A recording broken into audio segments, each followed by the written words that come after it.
have been. Where did you dig up that old fossil?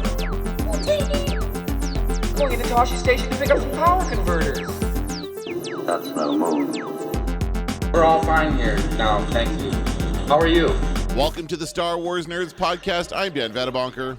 And I'm Kenton Larson. And boy, oh boy, did we get a big drop of news yesterday. What is going on over at Disney, Kenton?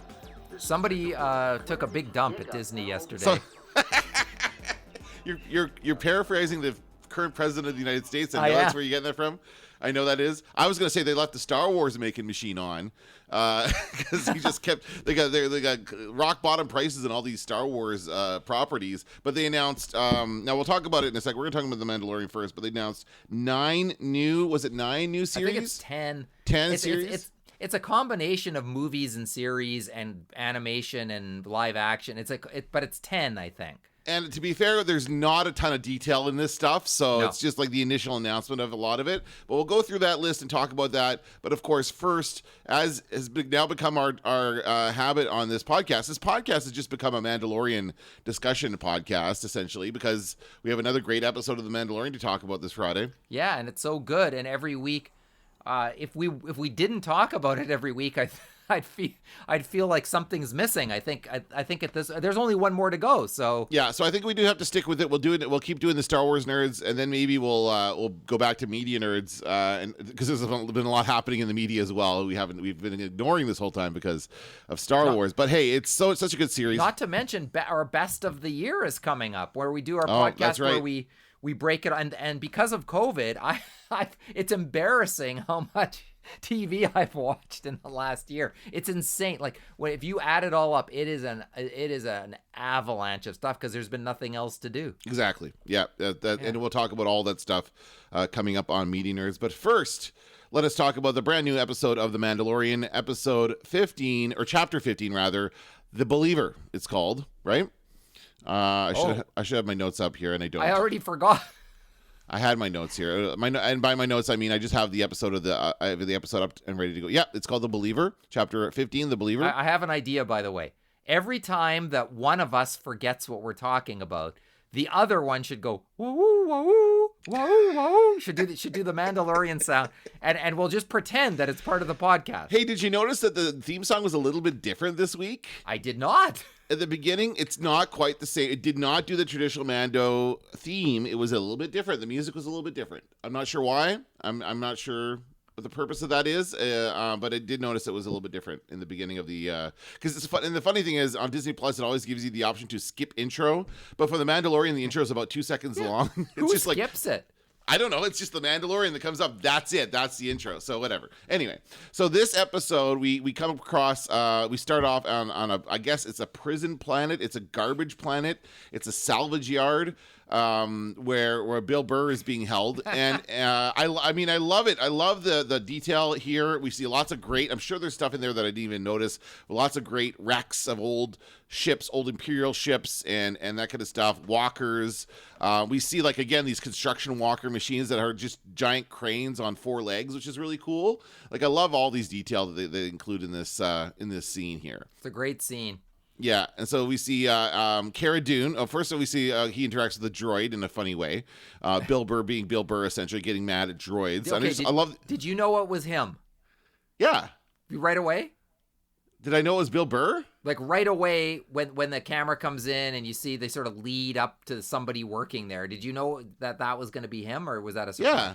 See, I did. I figured. I thought we were on some other story, because I thought what they had to do was they had to go get Bill Burr out of the prison. Yeah, well, this is the prison, right? Well, a new he's now I don't know, is that a promotion? No, it's a prison camp. It's clearly a prison camp. He's on the chain gang. Yeah, he's on the chain gang, exactly. Yeah. So I'm an idiot because I didn't know it was him, and when he turned around, I went I did the classic dumb guy in a movie, and I went, "That's Bill Burr." I screamed. I was so excited. I mean, it wasn't what I was expecting. I was also expecting a prison, but as soon as it became clear that this was, and it reminded me a lot of Jedi Fallen Order, right? In that video game, we see our main character starting out. Now, I don't think he's a prisoner necessarily in that situation, but it's a very similar thing where he's working on a shipyard and dismantling some kind of Star Destroyer, and this is the same thing. Bill Burr is dismantling a TIE fighter here. And then he interacts with the robot, and then we learn that Cara Dune, Marshal Cara Dune, who's now abusing her power as a marshal.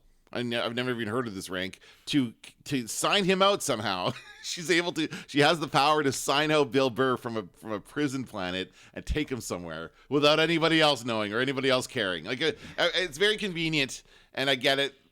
And plus, she was just promoted to this. So anyway, it's all kind of very convenient that they were able to do that so easily. So there wasn't I thought they were going to spend the whole episode breaking Bill Burr out of prison and doing all that whole thing, and they did. It was like 5 minutes, and then they're off. But I like that too. I like it reminded me of A Christmas Story when Ralphie gets the decoder ring, and it or it says, "You are entitled to all rights and privileges contained herein." It says, "Drink your Ovaltine." What are you talking about? Right. So she gets this badge, this dime store badge from Kim's Convenience, and it works, and it works for everything. It's the all-purpose pass that you need to progress the plot progression.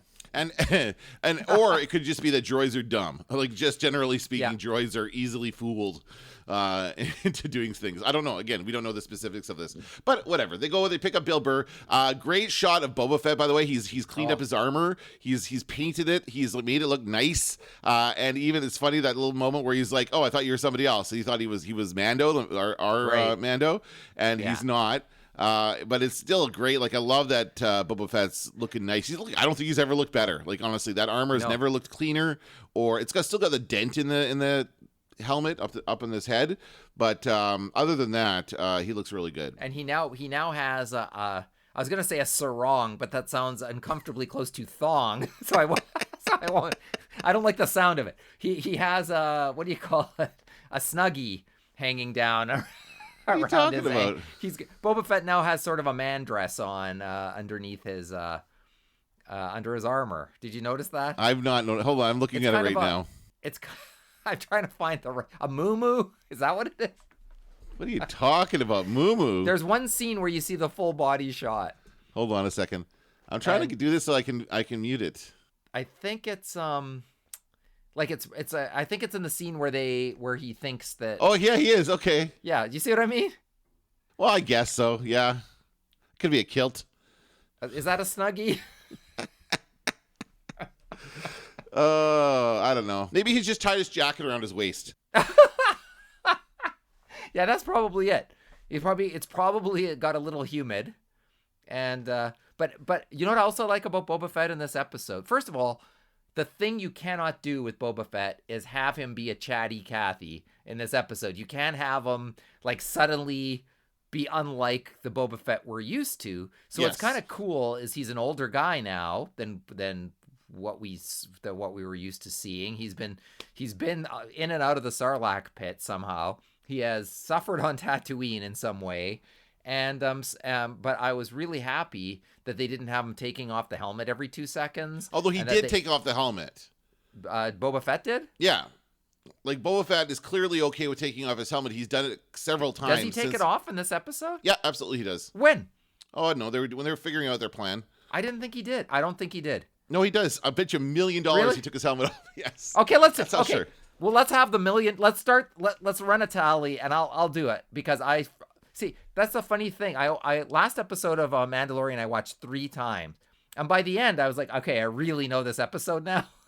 This episode I've seen once, and I watched it at 6 a.m. as usual. So I don't know what the hell happened. So let's just for fun. I'll bet you $1 million for fun. Oh, wait, hold on. Should I send you a screenshot? Hold on. Why? Do you have it there? Yeah, I have. Well, I'll just believe you. What's that? I'll just believe you. But when does he take it off? I don't remember. Right here. Where? You see it? They're coming up with their plan. They're looking up. So they ask, okay, well, let's continue telling the story. So then they get Bill Burr onto the Slave One and they take off. And by the way, I like the as they're lifting off, you see like the ship turning around them. Did you notice that part? Yeah. So as they're you know how like Slave One changes orientation as it's, and we never really knew how that worked. Although I kind of feel like in the toy, when we had the toy as kids, Boba Fett is lying down when you put him in there. Is that? I don't remember how he's oriented. Hey, but anyway, hang on. I got him right behind me. do you okay? Yeah. Hang So- on. Let me get it. See, here he is. Okay, there he is. Yeah. And he's standing. Okay, so when it's like I want to say vertical, like long ways, he Like is this? facing up. Okay, Yes. but that means when he lands, he is going to be lying down, and like his head is going to be at the end. So that's Yes, weird. But they showed some weird mechanism inside Right. the ship. So that's Right. and that's what happens in the ship is that the whole thing inside it stays the same, but the outside rotates somehow Yeah. to make it look that way. And that I don't think that model, that toy that you have right there, I don't think that's going to fit another 4 people in it. It's got a handle. It's got a handle on the back too. So That's right. Oh, that's cool. Hey, I like that idea. But it does not. Yeah, it'd be a tough, and they'd be sitting in the nose. Yeah, so obviously that's- there's more to this ship than the toy. It's the same thing as like, so when Pablo came to FanQuest and he talked about the Millennium Falcon and how like that doesn't work, like the map of the Millennium Falcon and all the rooms in it, especially Yeah. in Solo, and they showed all these other spaces in Solo. That can't fit in there either. Anyway, No. so they take off. That's when, and then Bill Burr, they're like, okay, we need you to, you're a former Imperial. We need you to use your codes to find out where Gideon's Star Destroyer is. And he's like, nope, forget it. I'm not doing that. I'm not going to mess with Gideon. And then he says, oh, they've got the child. And somehow Bill Burr fell in love with the child. What did that happen? I don't even remember him seeing the child back in the last season. I remember there was some indication that he was sort of almost taunting the child, or that he could hurt it. Was there something? Yeah, okay, yeah. Remember him and his gang were on the ship, Yeah, and that's when we weren't quite sure yet. We thought that they might actually kill Baby Yoda at some point. yeah, they were like, but okay, so he did have him with. I couldn't remember if he had him there or not during that whole the whole jailbreak episode. So then he says, okay, fine, I'll do it because Baby Yoda's in danger, because Grogu's in danger. And so then they go ahead and he's like, well, if you go to this base on this planet, I can get in there and get the codes and find out where the Star Destroyer is. So again, another very well thought out Star Wars plan. As by that I mean not thought out. They just go with the first idea, worst idea. No, not in Star Wars. First idea is the idea they go with. That's the idea. So then they go off to whatever planet it is. Am I missing anything? I don't think so. I can't remember the name of the planet, of course. No, but, it doesn't matter. It's like, here we go. Ooh, ooh, ooh, ooh. Am I supposed to make that noise when you forget something? Ooh. But it's just an Imperial base. It's another Imperial base kind of operating Yeah. outside the influence of the New Republic. And they have these kind of cool looking, again, more stormtroopers for you to buy in toy stores. Oh, yeah. They've got these trucks, these giant transports transporting some kind of, it's got to be some kind of very, very,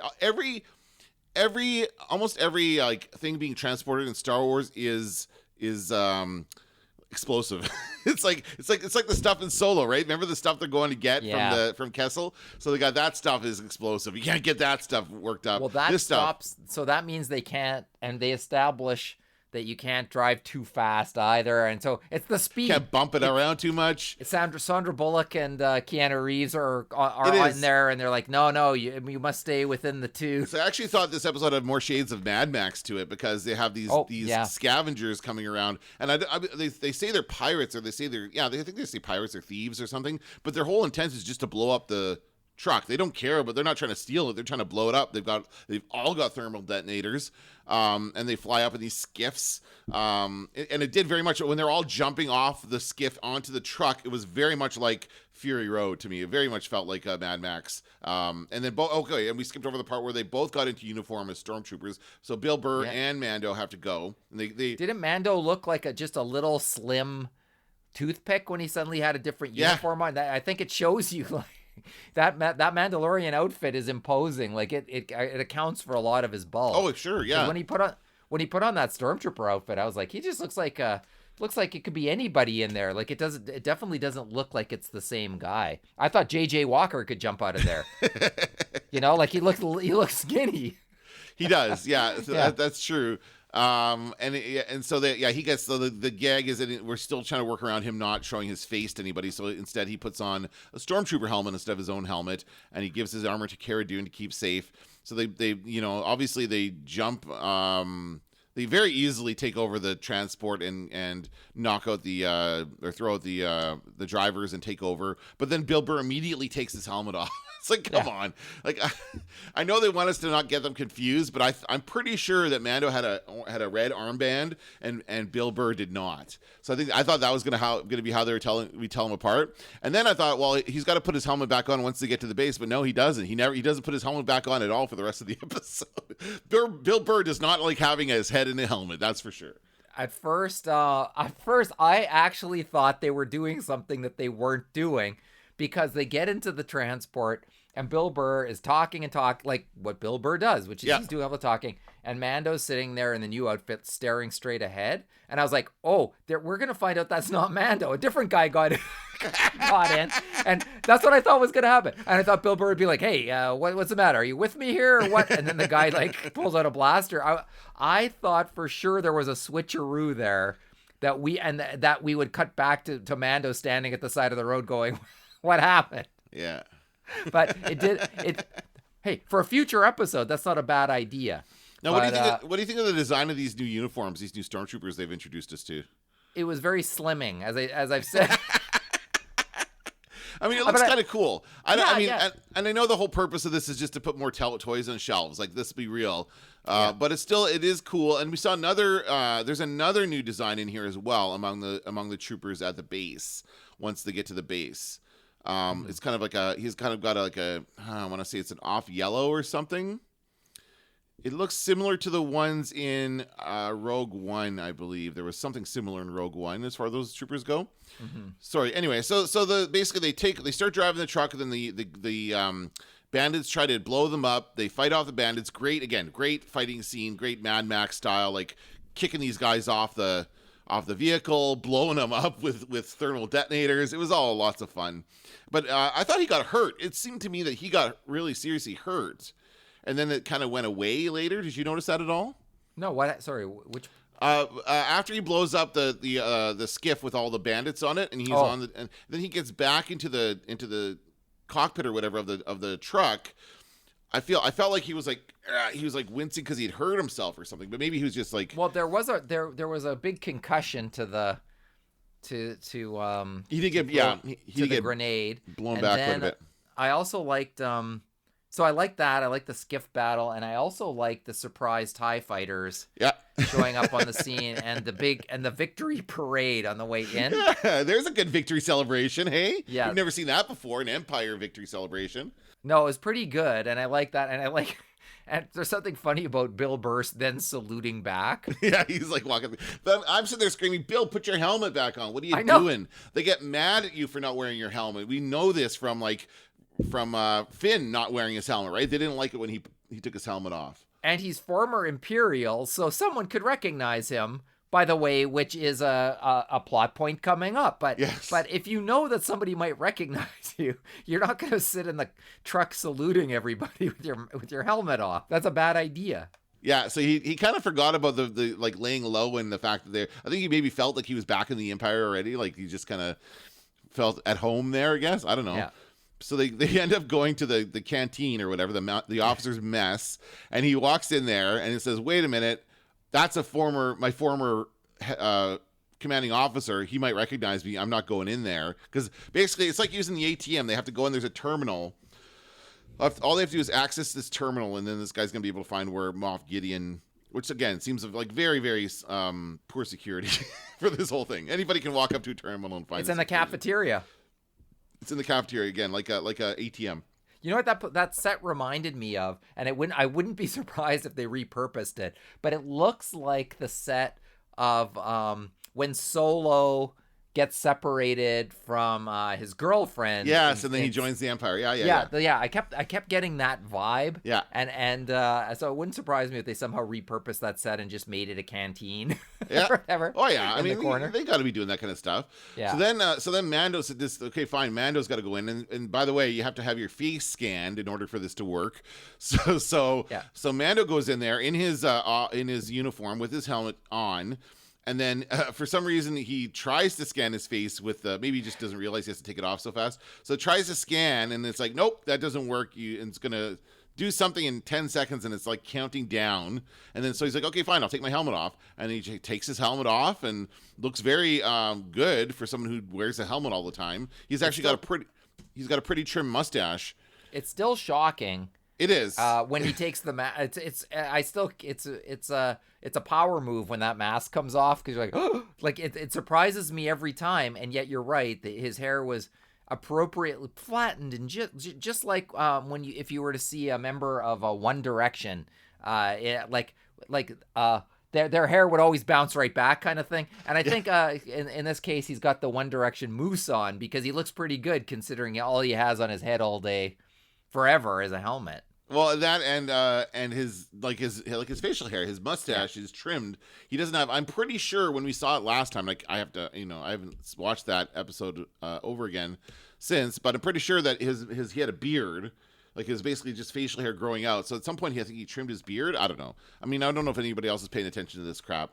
No, of course they are. And not just that, he sees a kid. The foreshadow is he sees a kid at the side of the road. Yes, that's right. And it reminds him of himself. Yes. When he sees that kid. And so that's the foreshadow to now that he sees the kid in himself. And then when he takes off the helmet, it's even more powerful. So then he has to take off his helmet, get scanned. They get scanned. He gets the coordinates. It's all good. And it works. And then this officer who Bill Burr was afraid of calls him over or comes up to him and starts asking him questions that Mando doesn't have the answers to. And then so Bill decides to pop in there and rescue him from the situation and saying he's deaf or something. I don't remember.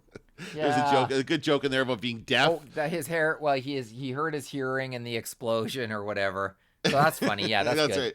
Yeah. And then his nickname is Brown Eyes.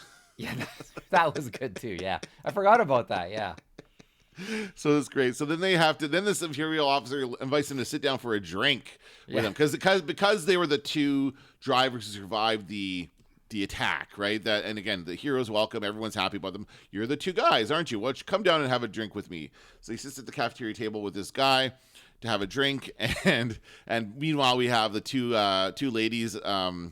Ming Na Wen and Cara Dune waiting for them outside. We cut back to them for a few seconds, and then there's this great scene with this Imperial officer. Is that an actor we know, by the way? Is that somebody we should know, or is that just I should have looked it up because you're right. He did have a familiar face. But it was just a great. I didn't bother looking it up because he was just a great performer, great performance in general. Great scene, very tense, and ends up with and it was just like a great remember this thing, and Bill Burr basically says, oh, I was there and there's this big battle and tens of thousands of people lost their lives and all this other stuff, and the guy's like, well, it's all for the Empire.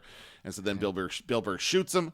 A little Han and Greedo action across the table, like boom, just gonna shoot him, and then they have to get out of there, and then it's again no plan, just we're gonna jump out the window and try and get away. And so they do that. They jump out the window and they get away. And meanwhile, troopers are being shot off the edge of great scene. Troopers being shot off the edge and falling into the water, all kinds of stuff. Then the two women help them as they're just sniping off these stormtroopers and gunners as they're going.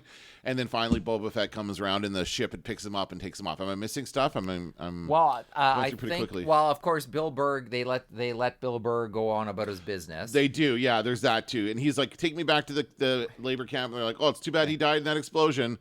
Yeah. See you later. And he's like, he's like, can I go?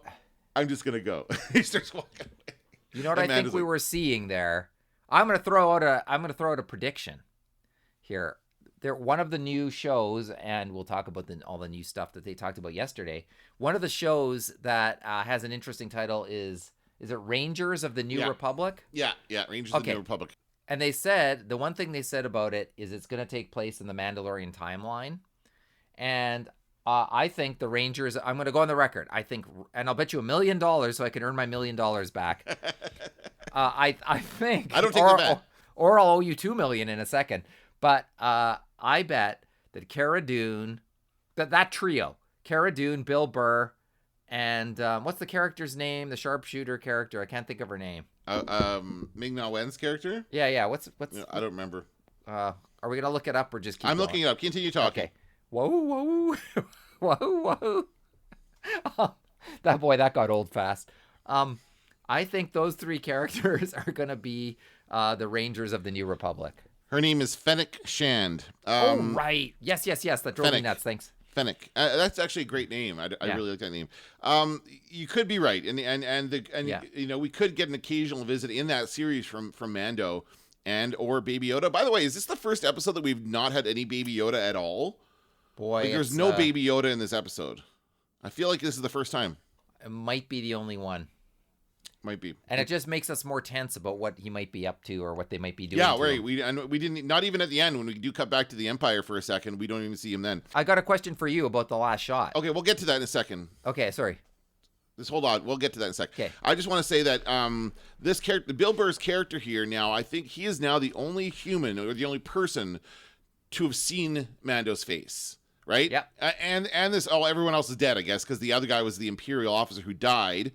And then at the end of it, he's like, here's your helmet back. I never saw your face. And that's it. But there's now a trust between them because he is the only person to have ever seen his face. So I think that we will see him come back regardless of whether or not he's in this new Rangers show. I think we will see Bill Burr's character come back into the Mandalorian occasionally. He'll come back and help them out whenever they need help with stuff. So there is that. But yeah, you have a pretty good theory. And I have something to add to that when we actually get to talking about that. Okay. So then from there, they let him go. And I guess then we can get to that final shot about where we see a hologram message from Mando to Gideon. Yeah. And what was your question about that? Why does Mando have to warn him? I don't know. Can't we just surprise him? Yeah, I don't know. That's the dumbest thing it's like the oldest trick in the book, and it doesn't work. I don't know why we have to give them a warning. They could have just, everything else they've done in this series has been sneaking about, it's been stealth until stealth doesn't work, and it almost never does. They try to stealth at first, but then once they get in there, they start blowing shit up. But yeah, I don't know why he needs to warn them. I just think that's stupid. It's a good scene, though. I like it. I like it as a scene, and I like seeing Moff Gideon kind of being like, oh, like that's kind of good.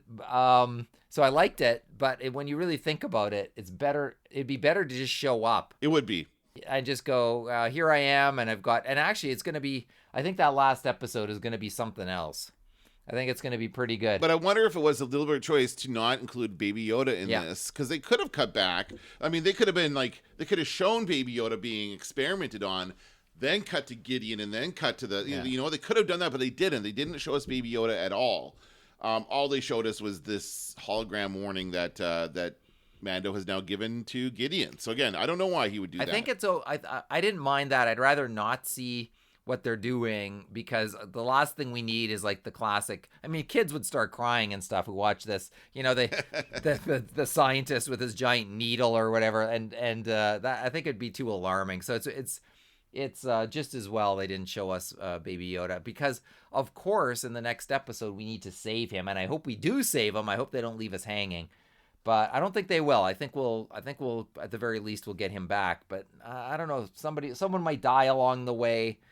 I don't know. It'll be interesting, and I think we'll see the other Mandalorians show up. I think we're gonna see some good stuff. So that was my next question. Yeah. So you think that we'll see Bo-Katan and her two cronies show up to take the Darksaber back? Yeah. Boba Fett will be there.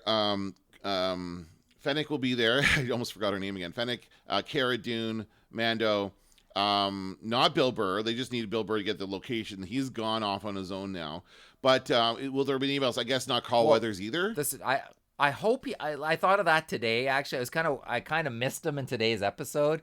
Yeah. I was like, that would have been nice to have him along. He brings a lot to the table. So maybe not. And of course, the unknown Jedi Knight has to show up. I think so. Maybe I'm not wrong. I would no, honestly, I would be disappointed if nothing else happened with if the episode is simply them rescuing Baby Yoda from Gideon. I would be disappointed if there's no Jedi. I'm expecting a Jedi to show up or whoever. Like that phone call that Baby Yoda made last episode needs to be answered next episode, right? If it's the final episode. I could live with it if it's not answered in the next episode, but I think it will be. And I think and I thought of something this week, Dan. Your least favorite theory, which of course is it's Mace Windu. Mace Windu shows up. And you're not the only one who thinks that. Really? I read a piece. Yeah, I read a piece somewhere making a case for that as well, and they made a pretty good case for it. Well, I was gonna say what also occurs to me is Mace Windu killed Jango Fett, so that would be right. Yes. So that could be so the guy who shows up to help you is the guy who killed your father. That could be pretty interesting. Well, there's that, but listen to this, and then we forgot about this detail. So when at some point where Boba Fett is fighting off TIE fighters or something, he drops those bombs, those awesome Jango Fett bombs. Yes. Or one of them anyway, with that cool, like, bang, like an awesome sound effect that we heard in, I believe it's Attack of the Clones, right? Where we first see that. So then, like, that's that great scene. It's it's no secret that Attack of the Clones is probably my least favorite Star Wars movie, but that scene is pretty good where they're in that asteroid field and Jango's like setting off those bombs. So this is that. Now, let me get this straight. So Slave One is Jango's ship, right? Let me think for a second. Do we in that was the same ship in Attack of the Clones? I believe so. Yeah, where he's having the fight. Jango's fighting Obi-Wan Kenobi on the platform, and that is Slave One sitting there. Yeah, I think if I'm not mistaken, do we need to check that? No, we don't, because I always get confused with Slave 1 and Slave 2, and I always in my head I always called Boba Fett's ship Slave 2 because I figured that Jango Fett owns Slave 1, so Boba's is Slave 2. But somebody, again, this is coming from TikTok, lots of great Star Wars content on TikTok. Somebody pointed out that Slave 2 is actually the ship that Boba Fett flies in the Dark Empire comic book series. So that's not canon. In that series, and by the way, that was like written in the 80s or 90s. I think that's pretty old. In that series, Boba Fett does survive the Sarlacc pit, but his ship doesn't for some reason. And he has another ship called Slave 2. That's his ship. Anyway, so we have this. But my question is about Jango Fett. Why is the armor different? If Boba Fett is wearing his father's armor, Jango Fett's armor was like blue and silver. It was not green and red or whatever that color is. What did he paint it or what happened there? Because he does say it belonged to Jango in the last episode. He did, yeah, right? yeah. Yeah, I thought about that too, and the only explanation is it's like the armor. You know how the armor just kept improving Mando's armor. I'm not suggesting she did the same for Boba Fett, but he probably made his own. Like he was doing the same thing throughout his life as Mando was doing, where every time he got some Beskar, he would come bring it to a blacksmith and they would upgrade it and make it different. Okay, that's fair. Yeah. Well, he sure cleaned it up in between the Return of the Jedi and today's episode. Well, in between the last two episodes, he did. Yeah. Like he just buffed out those scratches and gave it a shiny new coat of paint, and he's good to go. And it has he even has like a new kind of lights on his chest. Did you notice that? He's got these little I don't think I did. Blinky lights on his chest that I don't think were there before. So he's got some new upgrades, I'm sure. He shined it all up, and then of course he's wearing his sarong. He bought a sarong. It's so wrong. The sarong is so wrong. It's so wrong. Yeah, it is. He's wearing a kilt. All right. So predictions for the final episode. They're going to go after Gideon. Yeah. Anything else you think are we going to see Ahsoka again, or are we done with Ahsoka for now? I think there's potential that we do. Not if another Jedi shows up, then we won't. Yeah. Okay. Then I don't think we will. But I think. And are you sticking with your guess of Mace Windu? No, I don't think so. I think there's a better chance for Luke. Okay. I'm going to say my prediction is that it's going to be some Jedi we've never met before. It's going to be a new Jedi character that we don't know. In the last, in Rise of what's the last episode? The Rise of Skywalker. Rise of Skywalker. God, I had Jedi stuck in my head. In Rise of Skywalker, Lando implies that he and Luke went on many, or at least one, adventure together after After Return of the Jedi. Return of the Jedi, and wouldn't that be interesting if Lando gave him a lift over there to help? But I think if we see some big named, and don't forget, Luke also sent Boba Fett into the Sarlacc pit. Oh yeah. Did he not? Oh, yeah. Was he? Or he was involved with it? But I don't think I thought he Han did it. Didn't Han do it? Boba Fett. Yeah. Boba Fett. Where? And he blindly shot him and hit his back. No, he blindly hit it with the stick. He blindly hit his backpack, set it off, and then he flew into it. So really, it's Boba's fault. But Luke fault. was there in the equation. Oh yeah. Right. So that's not necessarily Boba Fett's best friend either. No. I don't know. It's very interesting what could happen. I don't know. I don't know what they're likely to do with a Jedi Knight, and that's what makes it so interesting. And as I say, even if it were Luke Skywalker, I'm not 100% sure that we would get a close up, or that we would see something down a hallway, maybe we would. Yeah, you don't there's think another. So? Well, I don't. I mean, I'm seeing things that lots of rumors about them actually approaching Sebastian Stan to play the part. I don't know. I mean, it just you don't believe. I can't believe anything these days. Like I really can't. Nah. So, but I do think it's interesting that we're now seeing Boba Fett as a good guy. Actually, as a good guy, not kind of this ambiguous. Like he was a bad guy essentially in the original trilogy, and now he's like, you know, and we're kind of learning that maybe he never was a bad guy. He was just a dude like doing a job. He's just like Mando, just doing a job. That's it. Nothing about. He doesn't care about Han Solo or whatever is going on with the rebellion. He's just doing his job. So there you go. Boba Fett is not a bad guy. So yeah, I think that's going to be lots of fun. We'll talk about next week's episode, of course, after it airs on Disney Plus. Let's move on to the big news. There's a bunch of stuff here. Now, I'm going off of the Star Wars website. You said you texted me yesterday and told me they were like releasing this on Twitter. How do they do that? It was just one at a time, or I just noticed one.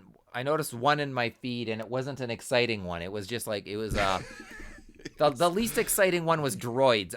Two droid stories or whatever, animated series. I'm like, yeah. Then I saw Bad Batch. I was like, yeah. Like I thought that was the kind of announcement that we were getting yesterday. Yeah. And then so I was like, okay, let me have a look. And that's where I saw, and for whatever reason, they had started doing it 9 minutes before I noticed. Okay. And so then they started popping up one after another, getting crazier with each and more exciting with each new tweet. Okay, so I'm going to start at the top of this article, and I guess they're kind of naming these in order of importance to the Star Wars organization anyway, because this is their own website. So the first one they announced, the first one on here is the Rogue Squadron. So the next Star Wars feature film will be Rogue Squadron, directed by Patty Jenkins, who did the Wonder Woman movies. Very good films. And says the story will introduce a new generation of starfighter pilots as they earn their wings and risk their lives in a boundary-pushing, high-speed thrill ride and moving the saga into the future era of the galaxy. So, and then the rest of this piece is just like, basically seems like they're just trying to convince fans that Patty Jenkins is the right person for the job. Like, I don't think I need that. But there's this whole like video. Did you watch the video?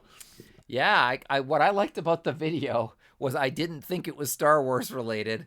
Until it suddenly is. Until it was at the end. Yeah, that was kind of cool. Yeah, I like that part. She goes off about how her dad was a fighter pilot. Yeah. She's always wanted to make a movie about fighter pilots. So it's a lifelong dream of hers. And then like it shows her talking. Then she gets up, she puts on her helmet, and it's like a rebel pilot helmet. And she puts on her jumpsuit, and she walks out towards an X-wing and presumably takes off. I don't remember if they show that part or not.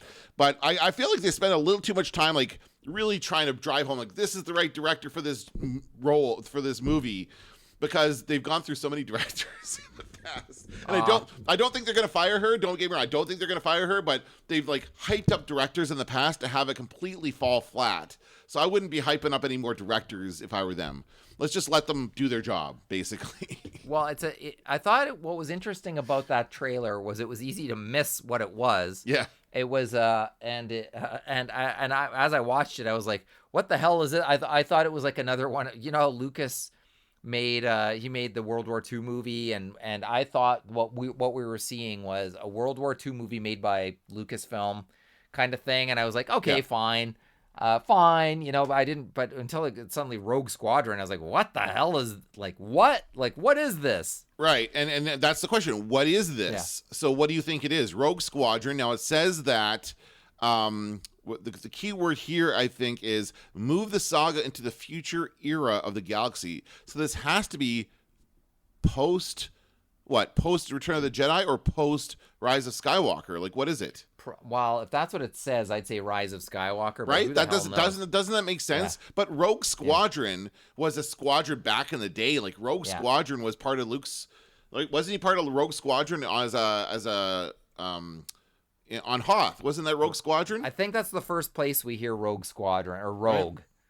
Well, I think that's the first place. I mean, this is our second movie with Rogue in the title. How about that? Yeah, well, that's true. But the other thing here is that I was surprised by the whole detail. And so, you've heard the phrase "you were today years old" when you learned this. I was today. Yeah. I know you love it. You love it. Yeah. I was today years old when I realized they're saying lock S foils in attack position. Yeah. My entire life, I thought they were saying X foils. And why wouldn't they be saying that since it's the X-Wing fighter? That's what I thought it was. Yeah. Why the hell is it called an S? Did you know that? Yeah, I knew that, but the reason I knew that was because as a kid, it was on a Star Wars card. It was on a top Star Wars card with the quotes, I think, around it, or I read it somewhere. So I knew it was lock S foils in attack position. But it's weird, and they say it fast, so it's very hard to. Well, yeah, since I was a kid, I always thought they called them X foils because they shaped like an X. Like, what else do you need there, right? So who knows why they call them S foils? So that's what it says, and it arrives. S-wing fighter. The S, of course, the much very popular, very effective. Just goes in circles. It's like one of those fireworks that you light and it spins around like it spins like a what's like the. A pinwheel. Pinwheel. That's right.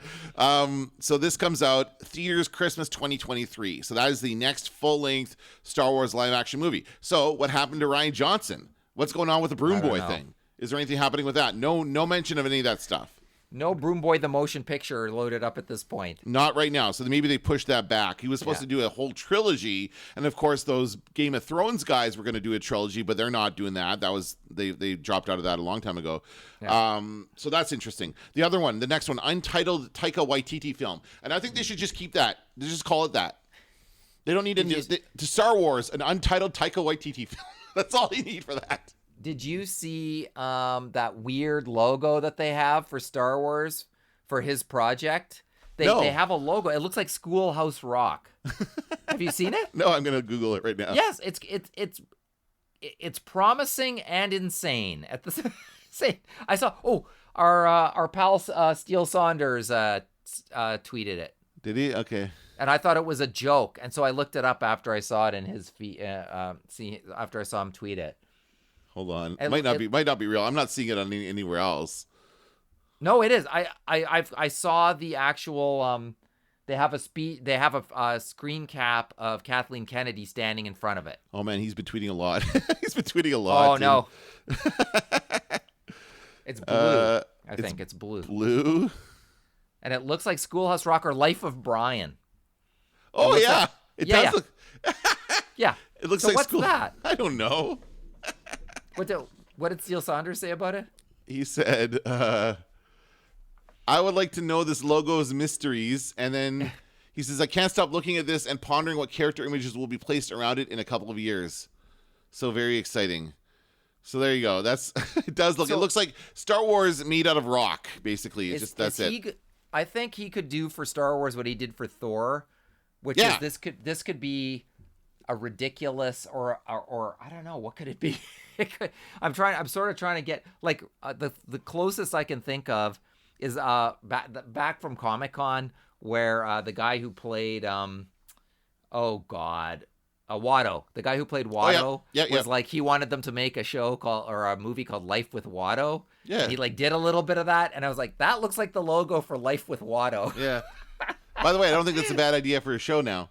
Now they're doing all this other stuff. They could absolutely do a Watto show. Why not? Yeah, if we're doing 10 at a time, for God's sakes, like change it. And actually, that Star Wars logo looks like the Flintstones or something. It does. It makes makes me feel like it's an animated series, but I don't think it is. No. So all we know is that it's just in development. Yeah. No release date. No word on what it's about. Just that Taika Waititi is directing something. So. We're happy about that. He's an amazing, and he's already been involved. Yeah. He's already directed some episodes of The Mandalorian. He's been involved as doing voice work for The Mandalorian, so he is like on board for lots of great Star Wars stuff. The next thing on the list is the Obi-Wan Kenobi series, which we already knew about, but the news that came out today was... big. Hayden Christensen. coming back as Darth Vader. And what does that even mean? Well, here's the thing. Either it means we're going to see his face. Yeah. So he's got to We take have off the to. mask. He's got to take off the mask at some point so we can see his face. But do you think that they're going to get James Earl Jones to do the voice now? James Earl Jones is almost 90, by the way. He turns 90 next year. So is he going to do the voice, or they're going to just make Hayden Christensen's voice sound like Darth Vader? I don't think so. I don't think that's in the cards. I think, and besides, I mean, there's a lot to get your head around here, because there's going to be some flashbacks for sure. There has to be flashbacks to the Clone Wars or something. There has to be, right? Right. But I think, and there's got to be back to tank scenes galore. And there's probably got to be some kind of Kenobi and Darth Vader. Like, Kenobi's on Tatooine watching Luke, but where's Vader at this time? Does Vader go to Tatooine? Does Obi-Wan Kenobi fight Vader on Tatooine or leave Tatooine? If he leaves Tatooine, that's going to be a bit of storytelling magic. They're going to have to make that work. Well, I could see him leaving Tatooine to take the trail away from Luke. Like if Vader's close and homing in on it, then he has to kind of lure him away or something like that. He could put Amy Sedaris in charge. How old would she be? Like 5 years old or something? Well, this takes place 10 years after Revenge of the Sith. So it's actually pretty close in the timeline to Rebels. Yeah. So that's all going to be happening as well. But and again, we did see a tie-in with Rebels with Obi-Wan where he does fight Darth Maul in that series. So I don't know. I mean, I think that obviously if they got Hayden Christensen, they need to show his face. That's the only reason why they've announced this. Yeah. But I don't think they're going to get James Earl Jones. They're going to get somebody. Maybe they'll get my friend Matt Sloan to do it, or somebody else to do Darth Vader. But James Earl Jones is too old at this point to be doing too much voice work, I think. Well, I just can't. I don't even know what to think of it. I mean, I'm so happy that he's coming. I don't know why I'm happy he's coming back, but I am. I've seen comments, people saying, "Oh, he can redeem himself." I'm like, I don't blame him for the performance in those movies. It's not his fault. He is a good actor, and he was great in Life as a House. That's the movie that always comes up. But it's completely George Lucas not being able to direct actors. That's the only reason why. Well, his I don't think performance he's is so not bad. able to. I think he doesn't. I think he just doesn't give a shit about it. Right, exactly. Personally. Therefore, not able to. He's like, stand in front of the screen. Yeah, we're gonna put a bunch of cool. We're gonna put a bunch of cool stuff behind you. Yeah. Don't worry about it. Just here's the line, and then anyway. And nothing that you're saying matters to people. So what else do we know about this? We know the a series is directed by Deborah Chow, who is who's one of the, did a few episodes of The Mandalorian season 1, and the quote from Christensen is, "It was such an incredible journey playing Anakin Skywalker. Of course, Anakin and Obi-Wan weren't on the greatest of terms when we last saw them." Understatement. "It will be interesting to see what an amazing director like Deborah Chow has in store for us all. I'm excited to work with you, and again, it feels good to be back." That's his quote. So there you go. But no word on when that's coming out. Or does it say? Do they say? Well, I think production starts next year. Oh yeah, 2022. It says. Yeah. Okay, so 2022. Then we have Ahsoka. Which you said it. I mean, immediately as soon as we saw Rosario Dawson as Ahsoka, I love the logo for this one. By the way, I think I love the way that, I don't know if that's old or if that's something. A lot of these logos are great. Yeah. And then all it says is that Ahsoka Tano's story, written by Dave Filoni, will continue in a limited series starring Rosario Dawson. So it might not be a ongoing. It could be just like a 6-episode miniseries. Except it is that one and the Rangers of the New Republic are both Filoni and Favreau. Right. Yeah. So they're all, and these are legitimate direct spin-offs of The Mandalorian, right? Obi-Wan is his own thing, but these are two that are spinning off from Mandalorian. And it doesn't say anything else about that one. The next one is Rangers of the New Republic. Now, what I thought, as soon as I saw this, I thought this has got to be Kim's Convenience. Oh, yeah. This has got to be those guys. It's got to be Dave Filoni and the guy from Kim's Convenience. I just don't think Dave Filoni would be up for a whole series where he's playing that role. I think, why don't I know his name? Kim's Convenience. Yeah, we should find out his name. How Canadian are we? This is normal Canadian talk where you talk about the actor by the role that he plays, because there aren't that many actors in roles in Canada. So you can, I think of Relic from Beachcombers. Right. I don't know his real name. Relic, Nick, Molly. Like, we know all of them. We know the whole gang of the Beachcombers. But we don't know the actual actors. Bruno Gerussi we know, but that's about it. Because he had a cooking show. So he played himself. So his name is Paul Sun-hyung. Right. Yeah, well, and he, I think that's actually a good guess about what that is too. But your guess is good too. It could be those three. It could be certainly Cara Dune will be involved in that. I think that's for sure. Yeah. So there you go. So that's cool. Another great series. It doesn't say the timeline for that one yet. Lando, everyone's favorite scoundrel, Lando Calrissian, will return in a brand new event series for Disney Plus. Justin Simeon, creator of the critically acclaimed Dear White People and a huge Star Wars fan, is developing the story. That's all we know. And I just want both Landos to be in it. But here's the thing. I read another piece in The Guardian that said it was going to have Donald Glover in it. And it doesn't say that here. It doesn't say anything about that here. So I don't know if that's them conjecturing or if it's like they confirmed that with somebody else or if they're just like thinking it makes sense to make it Donald Glover because he's the young star.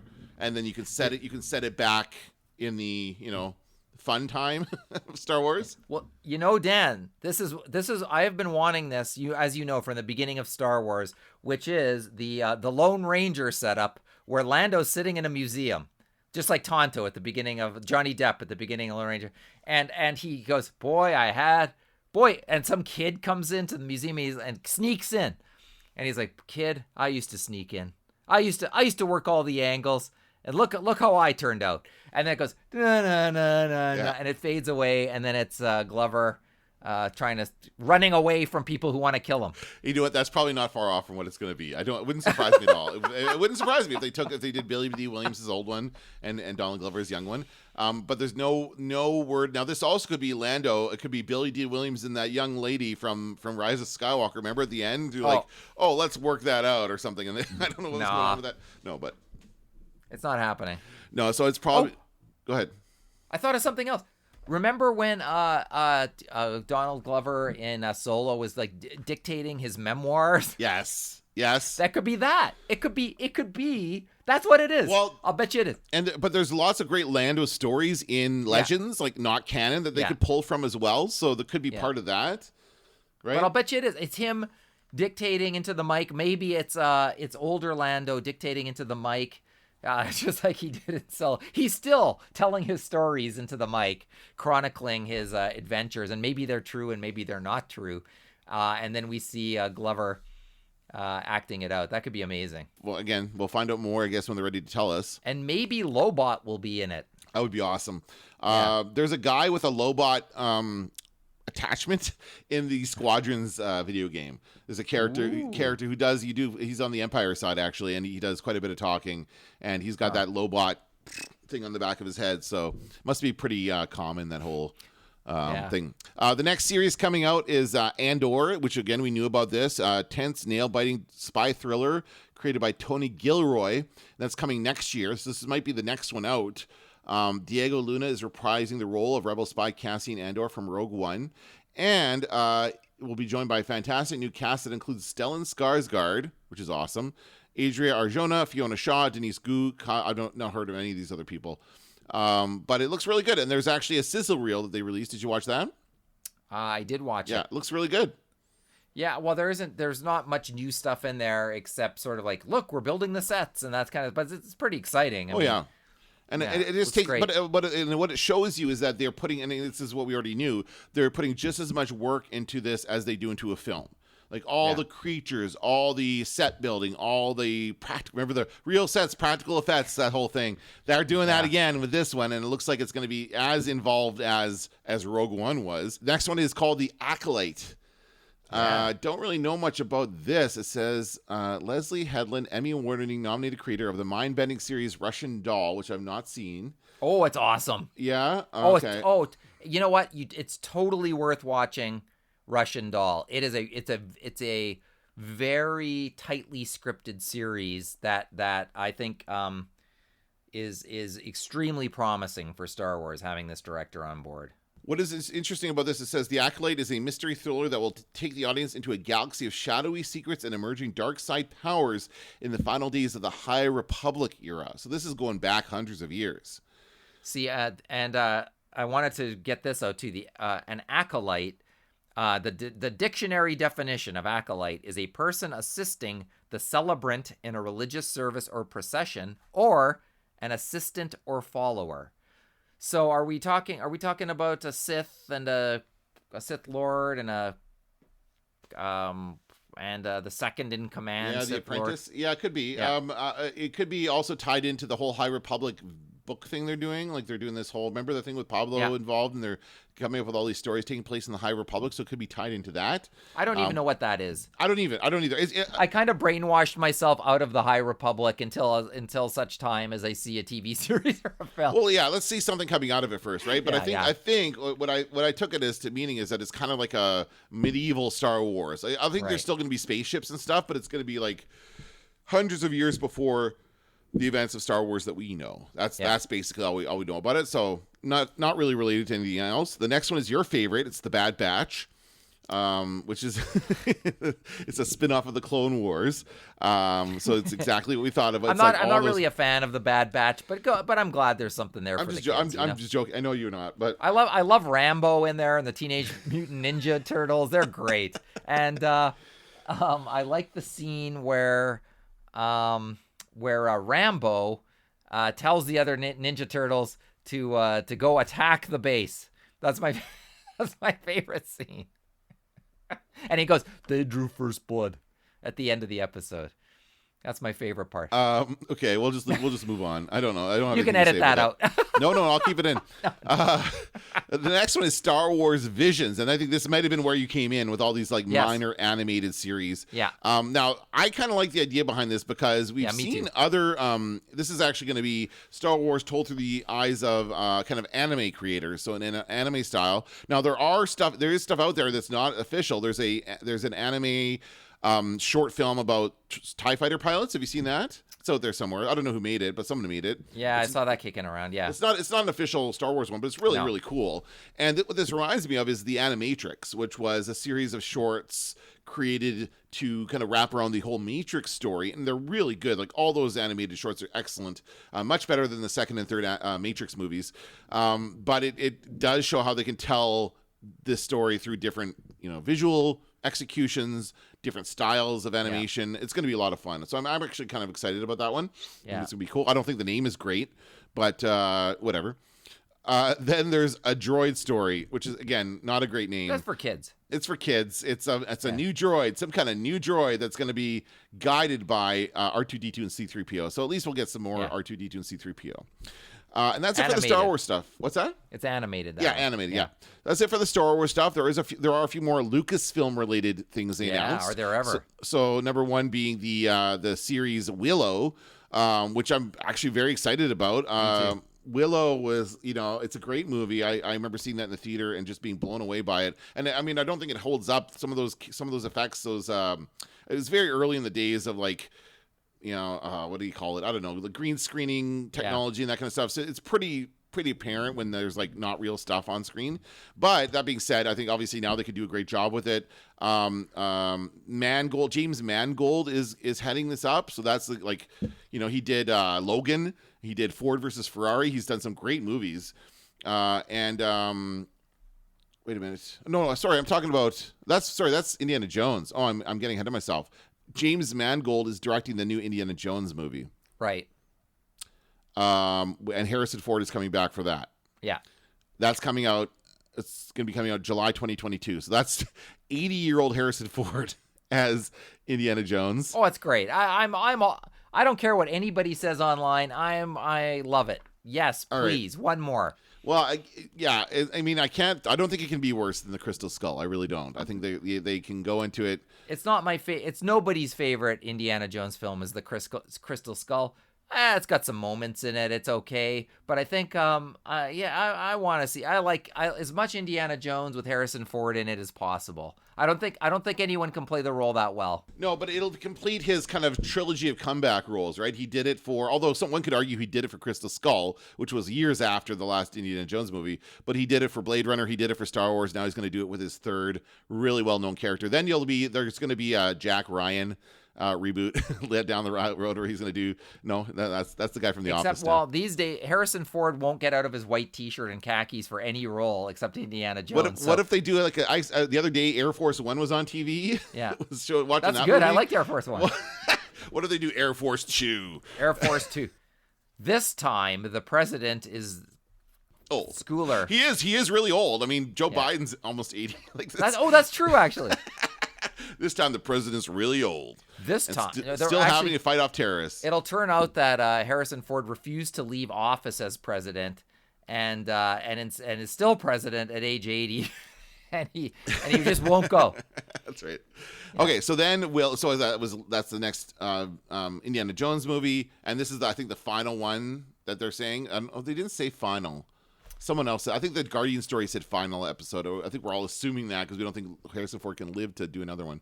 And then Willow is a series set decades after Ron Howard's 1988 movie.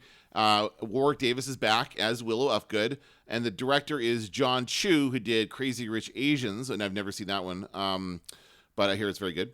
And this shoots next March in Wales and will debut in 2022 on Disney+. So that's gonna, and it's like again set decades after. Now, one thing I'm interested to see if they do is there's been a series of books that came out after Willow that continued the story of Willow. Written by Chris Claremont and with notes from George Lucas. So I'm interested to see if they take any of that into account when it comes to continuing this story. Yeah, I'm looking forward to it. There was everything that I saw there, I was kind of like, yeah, I want to see all of it. Like there's nothing, and even the Marvel stuff, and I was just kind of like, yeah, it all looks really good, and actually. It looks like our initial investment for not much on Disney Plus is going to pay some pretty rich dividends down the line when all this stuff starts coming out. I mean, it's unbelievable actually, and it's kind of one of those things that COVID just sped it up. I think in terms of getting stuff ready for streaming. In a way, COVID has given them more time to put this stuff out because now there's no pressure. I don't think anyone is really looking to release a ton of movies next year. Because of COVID, right? Not like it slowed down the shooting process, it slowed down all the production. But the other thing is we don't know when movie theaters are going to be open again or where they're going to be open. And, we had that whole announcement a while back with Warner Brothers releasing all their movies on HBO Max, which threw Hollywood into a frenzy. Everyone hates that idea in Hollywood. Everyone, of course, we love it because we get to watch the movies at home. But Hollywood is not happy about that. What's his name? Chris Nolan is furious. He went off on a rant about it. So I think that, it just bought them some time. So now we're not getting a new Star Wars movie until 2023. Yeah. So that's going to be, 4 full years after the last one. And I think that's about it. The other thing in here was this new, a new series, a brand new property called Children of Blood and Bone. The story will center around a young African girl's heart-racing quest to restore magic to her forsaken people. That's a novel, I think. Yeah, it's based on a novel. So, that sounds like a great idea. Like, it's a coming-of-age kind of thing. It sounds like a really good, very much in line. And I like the idea of Lucasfilm expanding beyond just Star Wars. People forget that Lucasfilm is also Willow and Indiana Jones. And by the way, Howard the Duck, which nobody's talked about lately. I don't know if they're going to do anything more with Howard the Duck or not. But it wouldn't surprise me. It really wouldn't surprise me if they did a new Howard the Duck series and or movie. I think I think Tim Robbins is in Howard the Duck, right? Is that Tim Robbins? I believe so. Yeah. Okay. I heard him interviewed recently on the Gilbert Gottfried podcast, and Tim Robbins said he knew early on in the production where he's like, I don't know, I read the comic book, and none of this that we're doing seems like it's like the comic book. And he's kind of looking around going, why is it? I thought that this was Howard the Duck, not this. And so then he said when the movie came out, everybody said the same thing, and he was like, oh. But he says when you're on a film set, it's harder. It's hard to sort of get people to listen. Well, because you're putting this thing together in pieces, right? And then you don't see the full package until you put it all together. Yeah. So there you go. That's the big announcement yesterday. Very exciting times. Lots of great Star Wars content to come out, and we'll be talking about all of it on our podcast on the Star Wars Nerds. Any final thoughts before we wrap up for the day? Well, I'm excited for all of this. I mean, it's like an embarrassment of riches for Star Wars fans, and I have to point out that people. After the latest movies came out, people are like, Star Wars is dead. Star Wars, people don't like it anymore. They should have just left it the way it was and all of that stuff. And we have to give props to The Mandalorian for really showing what great Star Wars looks like, because I think without The Mandalorian, I don't think any of this or very little of this stuff would exist. Yeah, well, think about what was like the case a couple of years ago when Solo came out and was a quote unquote flop, and Bob Iger was saying we need to slow things down. We're releasing too many movies. We're going to hold back. That seems to be not the case anymore. They're going full bore with a bunch of new series, movies. Yeah. Now, there's no more plans for any trilogies as far as I know. Like, again, we didn't hear anything about the Rian Johnson trilogy, so I don't know what's going on with that. But certainly they are still continuing to produce a lot of great Star Wars content, which we're all very excited about. Yeah, Rian Johnson is the mystery there, and I don't know if they're just waiting for it to go away or something, or what they're doing, or if he's working on Looper 2 or something. But, or Knives Out 3. That's Knives what it Out is. 2. Yeah, you're right. Sorry, I was making a joke about Looper 2. Looper Part 2. But you're right. He's going to make the sequel to Knives Out, and that's going to take 2 years. Yeah. So maybe this does make sense. Again, this is all just buying them time. Like, they've got lots of content. We know that we've got at least 2 more years until the next Star Wars movie comes out. Yeah. 3 years. 3 years. Sorry, they said 2023 for that Rogue Squadron. Right. And then so we have so we know, like, there's no, there's no rush, I guess, for him to start working on that movie. So what I like is that Disney Plus is becoming a Star Wars and Marvel streaming service, which is like fine by me. Like, keep it coming. And I'm happy to lay out the whatever it is a month, even when there's no Mandalorian, there's not much I want to watch on Disney Plus because I've seen all that stuff already for the most part. Hey, there's a Pixar movie coming out this December that's supposed to be Soul. That's it. Soul. Yeah, that was the one. It was going to be their big Pixar movie this summer. Yeah. Of course, didn't get released because of COVID, so that's going to be out on December 25th. Right. And that's the next big Pixar movie. So I expect that's going to be really good. Right. So it's paying off now.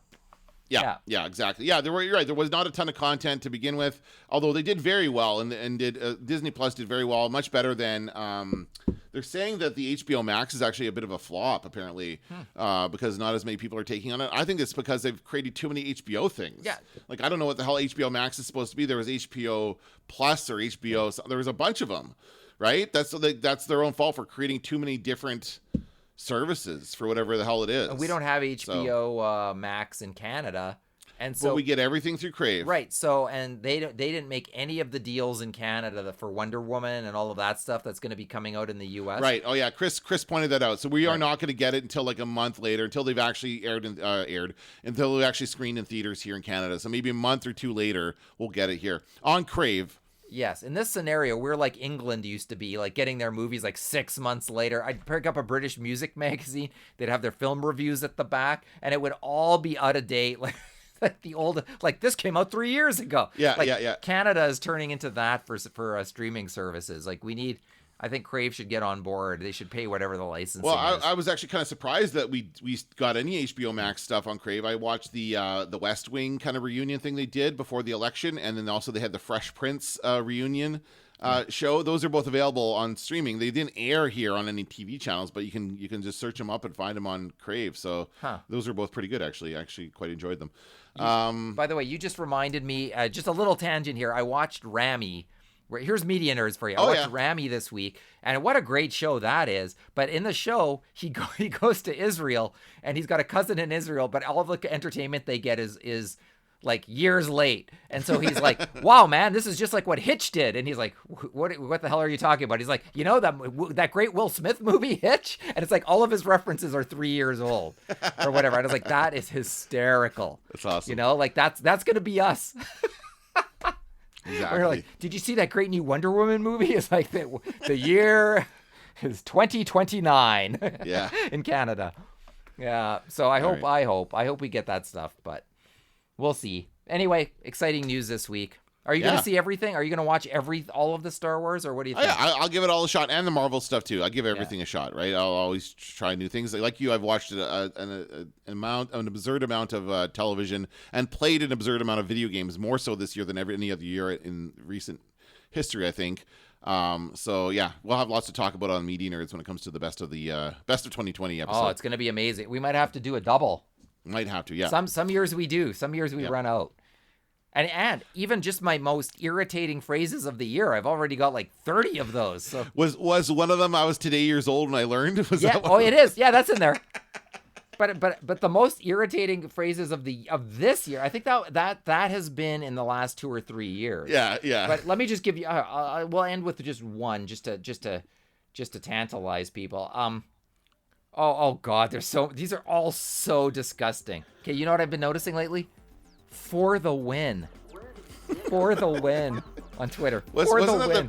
Wasn't that the Blue Bombers tagline last season when they actually probably played? Oh, there's just so many. And also, the one that's been making a big resurgence is wow, just wow. That's making a huge resurgence. It's so irritating. I hate to irritate people like that when we've had such a perfect podcast with nothing irritating in it leading up to this point. Well, we're going to leave it with a little bit of irritation there. Put a nice balm on it, and you'll be fine. All right, that's going to do it for this episode of the Star Wars Nerds. I'm Dan Vadabunker. I'm Kenton Larson. Don't let the Force hit you on the ass. Going into Toshi Station to pick up some power converters.